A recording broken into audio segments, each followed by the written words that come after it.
회고록 이게 남북미 정상 간의 막전막후까지 좀 담은 상황이라서 청와대가 어제 좀 이례적으로 긴급 브리핑 냈습니다.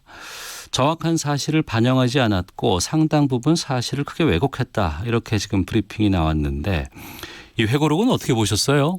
예, 뭐 청와대에서도 그런 얘기가 나왔고요. 또 미 국무부에서도 존 볼턴 보좌관의 회고록의 상당 부분이 주관적인 이제 평가나 판단을 사실관계인 것처럼 묘사한 부분에 대해서 강력하게 이제 유감 표명하면서 그 시정을 요청한 내용이 좀 보도가 되고 있습니다. 네. 아마 그런 전반적으로 봤을 때는 큰 뭐 협상의 흐름 자체야 객관적이라고 볼 수 있겠지만 상당 부분 트럼프 대통령이라든지 또는 김정은 위원장이나 우리 문재인 대통령에 대한 평가 이런 부분들은 본인의 그 강경의 입장에서 네. 평가한 내용이고 상당히 주관적이고 따라서 객관적으로 무조건 받아들이기는 어렵다 이렇게 생각합니다. 예.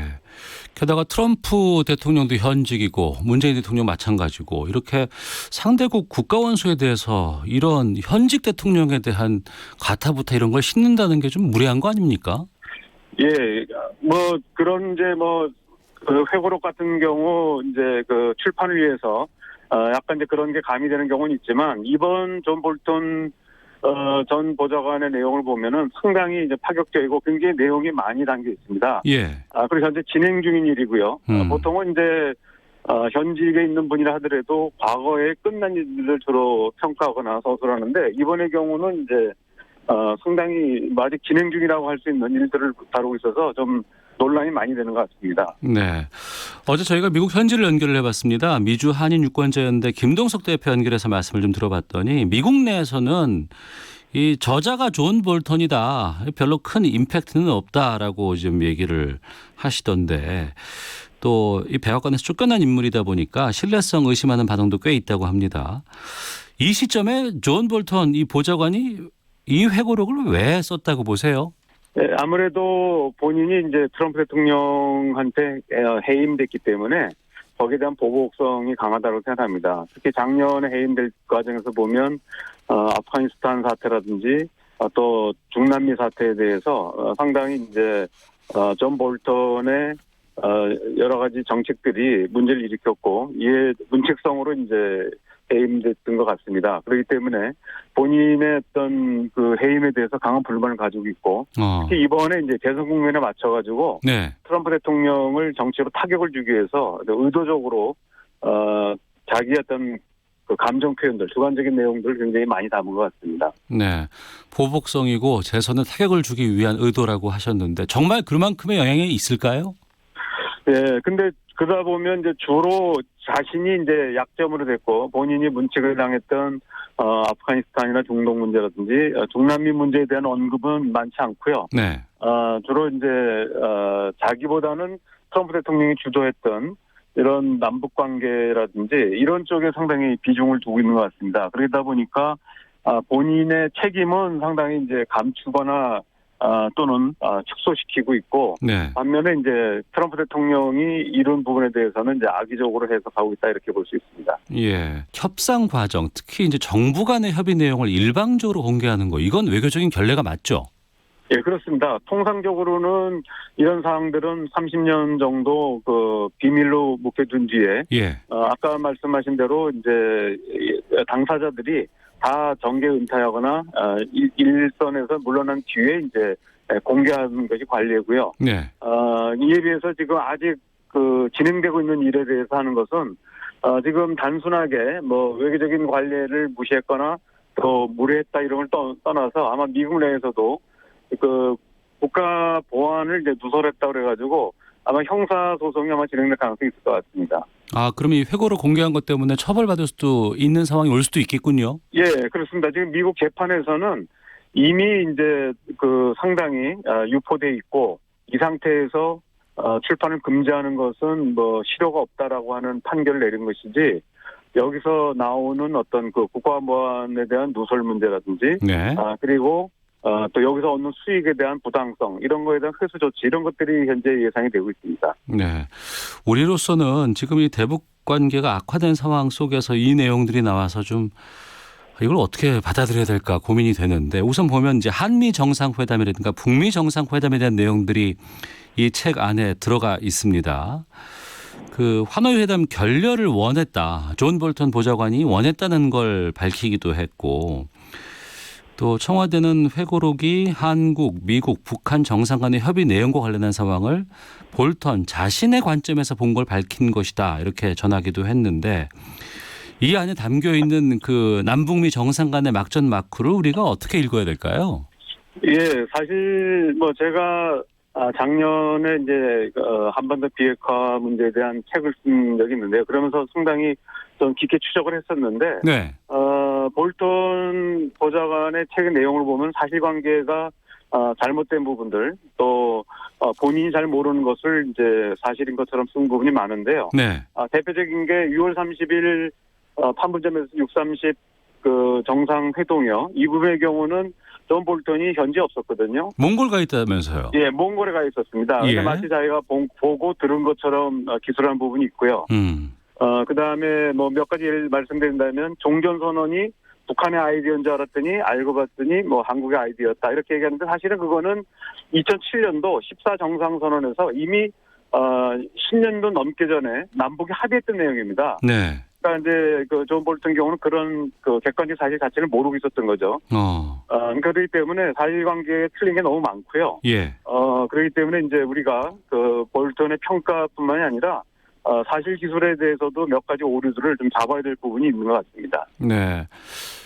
2018년 남북 정상회담이라든가 아니면은 뭐 북미 간의 정상회담, 2019년 하노이 회담 때 우리가 큰 기대를 걸었었습니다. 그런데 이게 지금 시점에서 보면은 아쉽기도 하고 답답하기도 한 상황인데 그 회고록 내용 보다 보니까 이 트럼프 대통령 외교적 행보에 대해서 좀 우리가 생각을 안 해볼 수는 없을 것 같아요. 트럼프 대통령이 진정성이 좀 있었을까? 어떻게 보십니까? 회고록을 보신다고. 예. 근데 저도 이제 요약판을 다 봤습니다. 봤는데 우리가 그 미국의 외교를 바라볼 때 특히 트럼프 대통령은 정치인이기 때문에 네. 재선을 위한 그 정치적 목적이 개재했다는 것은 당연히 우리가 포함해서 이해해야 될 것 같습니다. 다시 말하면 트럼프 대통령이 진정성이 무엇이냐 거기에 대해서 논의하는 것은 저는 큰 의미가 없다고 보고요. 예. 오히려 트럼프 대통령이 노리는 부분이 재선이었다고 하면 그 부분을 어떻게 활용해서 한반도 평화 프로세스 그리고 비핵화를 이루는데 활용할 것인가. 네. 여기에 초점을 맞춰야 된다고 보고요. 실제로 이번에 존 볼턴의 목적은 트럼프 대통령 공격하는 것이고 자기 뜻과 달랐던 그 대한민국 정부 그리고 문재인 대통령의 금집을 내는 게 목적이었지만 네. 거꾸로 그 과정에서 보면은 우리 정부가 얼마나 한반도 평화를 위해서 노력했는가 예. 또 비핵화 문제에 대해서 적극적이었는가 잘 드러난 것 같습니다. 역설적으로. 그러니까 그 부분이 아쉬운 거예요. 그 노력들이 좀 성과로 좀 나왔으면 좋겠다는 생각이 좀 들었는데 왜 하노이 그 회담 때 존 볼턴이 그 자리에 있었을까? 이게 참 악재가 되지 않았을까 싶기도 하네요. 저는 그런 면에서는 트럼프 대통령이 아마도 트럼프 대통령의 협상술이라고도 볼 수 있는데 네. 한편으로는 이제 그 파격적으로 정상회담을 하면서도 다른 한편으로는 그 김정은 위원장을 압박하기 위해서 네. 초강경파인 볼턴을 이제 기용하는 점 이런 부분들이 한편으로는 그 협상을 진전시키는 장점이 있었던 반면에 네. 트럼프 대통령 본인이 자충수를 둔 부분도 있다고 생각합니다. 네. 그런 부분들이 좀 아쉬운 부분이죠. 만약에 원래대로 맥메스터 국무장관이 그대로 맡았다면 예. 다소 이제 그 대북 압박의 효과는 떨어졌을지 몰라도 나름대로 이제 그 협상 과정을 통해서 성과를 거둘 수 있었다고 봅니다. 네. 그런데 결국은 이제 트럼프 대통령이 존 볼턴 같은 초강경파를 기용함으로써 결과적으로는 그 트럼프 대통령의 발목을 잡은 것이 아닌가 생각합니다. 네. 역사의 가정이라는 게 있을 수 없다고는 합니다만 아쉬움이 좀 크다는 생각이 들고. 네, 그렇습니다. 지금 그 남북 관계가 악화된 상황에서 여러 가지 막전막후에 볼턴의 시각이 드러났습니다. 그럼 이게 북한 입장에서 봤을 때 이 요약본을 받겠죠, 북한에서도. 이게 지금 상황에 좀 긍정적으로 작용할 거야 아니면 더 부정적으로 나올까요? 제가 볼 때는 그 북한 입장에서 보면은 이제 미국 내부의 논의를 네. 구체적으로 알 수 있게 된다면서는 굉장히 그 의미가 있다고 판단했을 것 같고요. 네. 또 하나는 원래 존 볼턴이 초강경파인 거는 누구나도 다 알고 있었고 네. 특히 미국에 대해서 리비아 해법을 제시한 사람이 바로 이제 존 볼턴이거든요. 예. 그렇기 때문에 오히려 이제 트럼프 대통령이나 또는 차기 조 바이든이 되든 누가 되든 간에 이번 그 볼턴의 회고록이 하나의 반미묘사가 돼가지고 네. 다시 북미 대화가 재개되면은 아마 북한도 새로운 어떤 협상 전술을 개발할 가능성이 있습니다. 그저 그런 면에서는 이 내용 가지고 즉각적으로 반발하거나 이럴 가능성은 그렇게 높지 않은 것 같습니다. 알겠습니다. 자, 국가안보전략연구원 조성열 자문연구위원과 함께 말씀 나누고 있습니다. 남북관계 상황에 대해서 좀 여쭤보겠습니다. 1200만 장의 대남 전단 이미 인쇄를 했고 3000여 개의 풍선에 담아서 또 여러 수단을 통해서 남조선 후방까지 살포하겠다고 밝혔습니다. 언제쯤 이게 실행 연결일까요? 예, 여기는 두 가지 요인이 있는데요. 하나는 이제 그 날씨와 기후 요인이고요. 네. 또 하나는 이제 내부 절차의 문제가 있습니다. 네. 우선은 지금이 여름이기 때문에 남동풍이 불 때거든요. 네. 그래서 지금 북한이 풍선을 날린다 하더라도 자칫하면 북쪽으로 떨어질 가능성이 많습니다. 지금 바람이. 예. 그러기 때문에 북한으로서는 좀 기후가 날씨가 받쳐주지 않고 있고 네.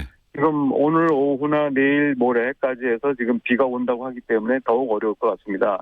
아마 주말 정도 되면은 이제 북서풍이 일부 분다는 얘기가 있습니다. 아마 예. 그래서 빨라야 이번 주말 정도로 예상이 되고요. 만약에 한다면. 예. 또 아까 말씀드렸듯이 이제 절차상의 문제가 있는데 지금 북한군 총참모부에서는 즉각적으로 이제 시행하기보다는 당중앙 군사위원회 승인을 얻어서 대남 삐라살포에 대한 군사적 보장 조치를 하겠다 이렇게 얘기를 했습니다. 예. 그러려면 결국은 당중앙군사위원회가 열려야 되는데요.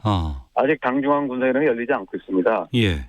그렇기 때문에 저는 이제 그 날씨 요인하고 또 당중앙군사위원회가 언제 열릴 것인가 하는 부분인데 두 개가 맞아야만 이제 대남 전단이 살포될 거라고 봅니다. 그래서 아직은 이제 이번 주 중에는 대남 살포가 이루지 않을 거라고 좀 조심스럽게 전망하고요. 네. 특히 이제 날씨가 받쳐준다 하더라도 당중앙군사위원회의 어떤 결정이 안 나온다면 늦어진다면 더 늦어질 수 있습니다. 아마 이 부분은 북한 입장에서 보면은 현재는 말의 단계라고 볼 수 있거든요. 네.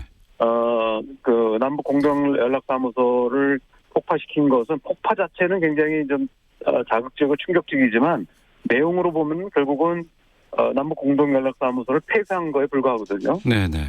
그렇기 때문에 아주 초보적인 조치라고 볼 수 있습니다. 그래서 제가 볼 때는 북한이 우리 측의 반응 그리고 이제 미국이나 중국의 움직임들 특히 이제 폼페이오 국무장관과 양제츠 외무 담당 국무위원이 이제 지난 17일 하와이에서 만나서 네. 뭔가 북한의 어떤 대남 공세에 대한 대책을 세우고 있는 것 같습니다. 네. 북한 입장에서 보면은 이제 그런 내용들을 보면서 아까 말씀드렸듯이 날씨와 또 당 중앙의 결정 이런 부분들이 이루어지면서 행동이 나오지 않을까 이런 생각을 합니다. 네. 이 대남 전단을 뿌린다고 해서 우리에게 큰 영향이나 아니면 심리적으로 변화를 준다거나 하지는 않을 것 같아요. 그 내용이. 우리로서는 이제 남북 정상간의 신뢰라는 점에 봤을 때는 굉장히 불쾌하고 그 내용 자체에 대해서도 불만이 많은 건 사실이지만 과거 이제 정부에 뿌렸던 이런 거에 비해서는 톤이 좀 낮다고 볼 수 있고요. 네. 또 하나는 이미 내용을 자기네들이 조선중앙TV나 이런 데 공개를 하고 있기 때문에 그쪽에서는 이제 뿌리는 효과보다는 네. 북한 주민들을 상대로 해서 내부 단속 효과가 더 컸던 것 같고요. 예. 또 지금 앵커가 얘기하신 것처럼 실제 뿌려진다고 해도 우리 주민들이 우리 국민들이 받아볼 가능성은 높지 않지만 받아본다 하더라도 사실 내용에 대해서 우리 국민들이 큰 영향을 받을 것 같지는 않습니다. 예. 그럼에도 불구하고 이렇게 뿌린다고 하고 또 대남 확성기 설치 끝냈다더라 이런 보도도 나오고 있습니다. 이거는 왜 그렇다고 보세요?